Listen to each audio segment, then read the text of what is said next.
Hello children, welcome to my class. ഇന്നത്തെ ക്ലാസ്സിൽ ഗ്രാമറാണ്. Watch. എന്താണ് വാച്ച്? വാച്യക്ക് 3 പ്രകാർ ഹേ. വാച്യത്തിന് 3 ഭേദങ്ങളുണ്ട്. കർത്തവാച്ച്, കർമ്മവാച്ച്, ഭാവവാച്ച്. എന്താണ് കർത്തവാച്ച്? കർത്തവാച്യത്തിന് കർത്താവിനാണ് പ്രാധാന്യം, സബ്ജക്റ്റിനാണ് പ്രാധാന്യം. കർത്തവാച്യം സകർമ്മകവും ആകാം, അകർമ്മക്രിയയും ആകാം. സകർമ്മക്രിയ എന്ന് വെച്ചാൽ എന്താണ്? കർമ്മമുള്ള ക്രിയ. അതിൽ ഒബ്ജക്റ്റ് ഉണ്ടെങ്കിൽ അത് സകർമ്മക്രിയയാണ്. അകർമ്മക്രിയ എന്ന് വെച്ചാൽ ഒബ്ജക്റ്റ് ഇല്ലാത്ത ക്രിയ അകർമ്മക്രിയ. മീര ഹിന്ദി പഠിത്തി ഹേ. മീര പഠിത്തി ഹേ.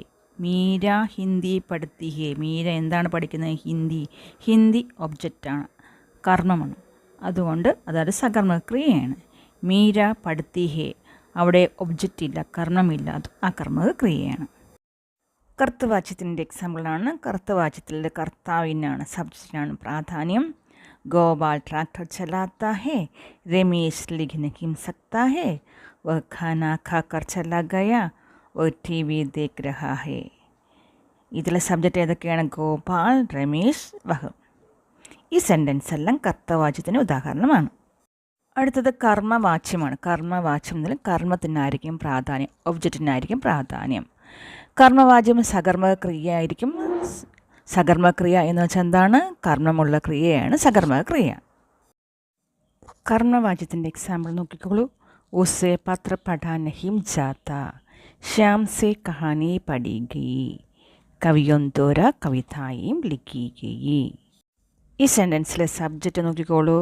കർത്താവ് ഉസ്സേ, ശ്യാം സേ, കവിയോന്തോര. കർമ്മവാച്യത്തിൽ സബ്ജക്റ്റ് കർത്താവിനോടൊപ്പം സേ അല്ലെങ്കിൽ ദ്വാര ചേർക്കും. അതാണ് ഇവിടെ ഉസ്സേ, ശ്യാം സേ, കവിയോന്തോര എഴുതിയത്. കർമ്മവാച്യത്തിൽ സകർമ്മക്രിയയായിരിക്കും, അതുകൊണ്ട് കർമ്മം കാണും. ഇതിലെ പത്ര കർമ്മമാണ്. കഹാനി, കവിത, ഇതെല്ലാം കർമ്മ ഒബ്ജക്റ്റാണ്. സെൻറ്റൻസ് പ്രസൻറ്റ് ടെൻസ് ആണെങ്കിൽ ജാത്ത, ജാതി ചേർത്ത് എഴുതും. പാസ്റ്റ് ആണെങ്കിൽ ഗയാ, ഗയി ചേർത്തിട്ട് എഴുതും.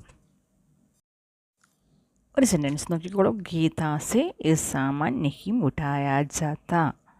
രാം സെ എക് ഫിഗേന്ദ് നഹീം ഫെങ്കി ഗയി.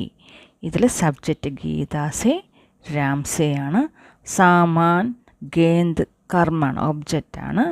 വെർബ് ഏതൊക്കെയാണ്? ഉഠായ, ഫേങ്കി. വെർബ് എപ്പോഴും പാസ്റ്റ് ടെൻസിൽ എഴുതാവൂ. അതാണ് ഉഠായ, ഫേങ്കി.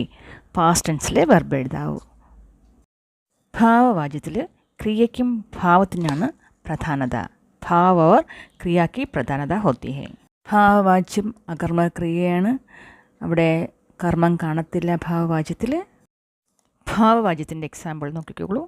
മുझसे उठा नहीं जाता. मोहन से चला नहीं जाता. मुझसे सोया नहीं जाता. आज निश्चित होकर सोया जाएगा.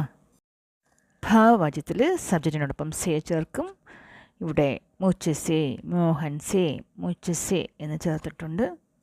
വെർബ് പാസ്റ്റ് ടെൻസ് ആയിരിക്കും. ഉഠാ, ചല, സോയ. സെൻറ്റൻസ് പ്രസൻറ്റ് ടെൻസ് ആണെങ്കിൽ ജാത്ത ചേർക്കും. ഫ്യൂച്ചർ ടെൻസ് ആണെങ്കിൽ ജായേക ചേർത്തിട്ട് നമ്മൾ ഭാവവാച്യ സെൻറ്റൻസ് എഴുതും. ലാസ്റ്റ് സെൻറ്റൻസ് നോക്കിക്കോളൂ. ആജ് നിശ്ചിത് ഹോക്കർ സോയ ജായേക. ഈ സെൻറ്റൻസ് ഫ്യൂച്ചർ ടെൻസാണ്, അതുകൊണ്ടാണ് ജായേക വന്നത്. ഭാവവാച്യത്തിന് വെർബിനാണ് അല്ലെങ്കിൽ ഭാവത്തിനാണ് പ്രാധാന്യം, സബ്ജക്റ്റിന് പ്രാധാന്യമില്ല. ഇവിടെ ഈ സെൻറ്റൻസ് സബ്ജക്റ്റ് ഇല്ലാത്തതുകൊണ്ടാണ് സേ ചേർക്കാത്തത്. എക്സാമിന് ഒരു സെൻറ്റൻസ് തന്നിട്ട് അത് ഏത് വാച്യമാണ്, കർത്തവാച്യമാണോ, കർമ്മവാച്യമാണോ, ഭാവവാച്യമാണോ എന്ന് എഴുതണം. വേറെ രീതിയിൽ ക്വസ്റ്റ്യൻ വരാം. ഇതിന് ചേഞ്ച് ചെയ്യാൻ വരാം. കർത്തവാച്യ ഭാവവാച്യത്തിലോ കർമ്മവാച്യത്തിലോ സെൻറ്റൻസ് ചേഞ്ച് ചെയ്യാനും ചോദിക്കാം. കർത്തവാച്യത്തിൽ സകർമ്മക്രിയ അകർമ്മക്രിയയും വരാം. അവിടെ സേ ചേർക്കത്തില്ല. കർമ്മവാച്യത്തിലും ഭാവവാച്യത്തിലും സബ്ജക്റ്റിനോടൊപ്പം സേ പ്രത്യേകം ചേർക്കും. കർമ്മവാച്യത്തിനും കർമ്മത്തിനാണ് പ്രാധാന്യം, അത് സകർമ്മക്രിയയായിരിക്കും. ഭാവവാച്യത്തിൽ ക്രിയയ്ക്കും ഭാവത്തിനാണ് പ്രാധാന്യം.